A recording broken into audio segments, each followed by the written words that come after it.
बोला आता ऐका. का? अरे डिक्लेअर तर ऑलरेडी पहिलं झालंय ना. आता सगळे पैसे एकदम हातात कसे मिळतील? फाट्या जागा पाहिजे की नाही जमा करायला. यामध्ये एकाच सभापती महोदया, लाडकी बहीण योजना तुम्ही म्हणाले बंद होणार ती आपण सुरू ठेवलेली आहे. युवा प्रशिक्षण सुरू आहे. शेतकरी सन्मान योजना सुरू आहे. लेक लाडकी लखपती योजना आपण जी 5,000 पासून सुरू केली.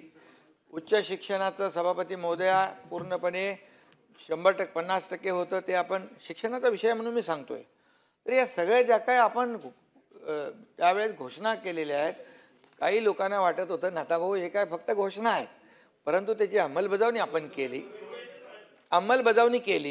आणि त्यामध्ये शेवटी बघा सगळ्या गोष्टी आपल्याला आर्थिक याच्याशी बाबींशी ह्या निगडीत आहेत. आणि म्हणून मी एवढंच सांगतो, नेहमी सांगतो जाहीरपणे, ज्या ज्या योजना आणि ज्या घोषणा आम्ही केलेल्या आहेत, ज्या योजना जाहीर केलेल्या आहेत, ज्या घोषणा केलेल्या आहेत, त्या आम्ही सगळ्या टप्प्याटप्प्याने पूर्ण करणार आहे. हा आमचा शब्द आहे. एकच मिनिट, यामध्ये हा विषय देखील महत्त्वाचा आहे. आम्ही तिघही आज लगेच चर्चा करतो यामध्ये. आणि त्यामध्ये आपल्याला काही टप्पे पाडता येतात का? नाही, या ज्या आपण एकदम काहीतरी जास्तीचे पैसे लागत आहेत, जास्त पैसे लागत आहेत, तर त्याच्यामध्ये देखील आपल्याला काय करता येईल. आणि हा जो प्रश्न जो आहे हा आपल्याला निकालात काढायचाच आहे 100%.